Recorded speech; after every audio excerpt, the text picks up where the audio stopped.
네, 안녕하세요. 숨은 보험금을 찾아드리는 손해사정사 드입니다. 최근 유방암이나 난소암, 발병률이 증가했다고 하죠. 오늘은 이러한 여성암으로 진단이 되고 난소 절제술을 시행하는 경우가 많은데 이때 보험회사와 분쟁이 상당히 많이 일어나고 있어 어떤 부분을 유의해야 할지에 대해서 알아보는 시간 가지겠습니다.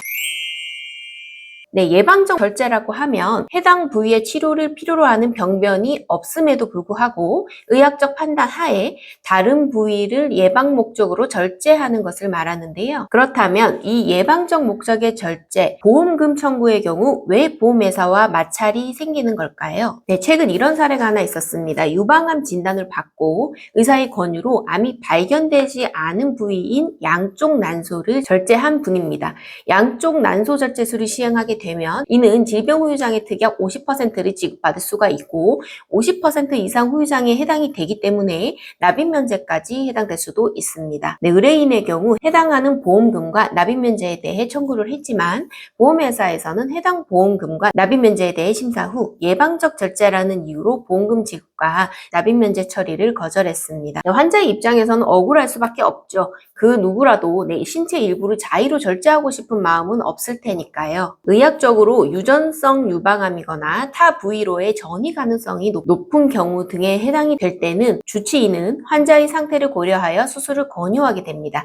당연히 환자는 의사의 의견을 따를 수밖에 없는 거고요. 그런데 이 예방 목적의 난소 절제의 경우 직접 치료 목적의 수술로 보기는 어렵다는 것이 보험회사의 입장입니다. 병변이 있는 경우라면 직접 치료 목적으로 볼 수 있다고 주장을 하지만 예방적 수술을 한 부위가 암 조직이 확인되지 않은 경우라면 본인의 선택적 치료라는 주장입니다. 하지만 유방암으로 인해서 난소 절제를 한 경우라면 직접 난소의 종양이 발견되지 않았다고 하더라도 더 이상의 암 확산이나 전이를 예방하기 위한 질병 치료적 목적을 겸해서 수술을 시행한 것이기 때문에 이 부분은 개인의 판단이 아닌 의료진의 의학적 판단에 의해서 권유를 받은 것이기 때문에 보험금 지급이 되어야 한다고 생각을 합니다. 따라서 예방적 절제술을 시행한 경우 보험금을 지급받기 위해서는 환자의 건강 상태, 질병적 요소, 수술을 하게 된 이유 등을 다양하게 고려해야 하고 유사 사례나 최근 판례 등을 종합적으로 고려해서 검토해야만 합니다. 이러한 부분은 개인적으로 진행하시는 경우 의료자문 등을 이용해서 보험회사 쪽에서는 보험금 면책이나 지급 거절되는 경우가 빈번하게 발생하고 있으니 비슷한 내용으로 보험금 청구 예정이시라면 보험금 청구 전에 손해사정사 상담을 선행하시는 것이 유리합니다.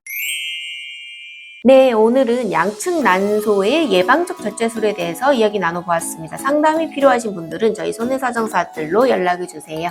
각 분야별 전문 손해사정사가 상담 도와드리도록 하겠습니다. 오늘도 시청해주셔서 감사합니다.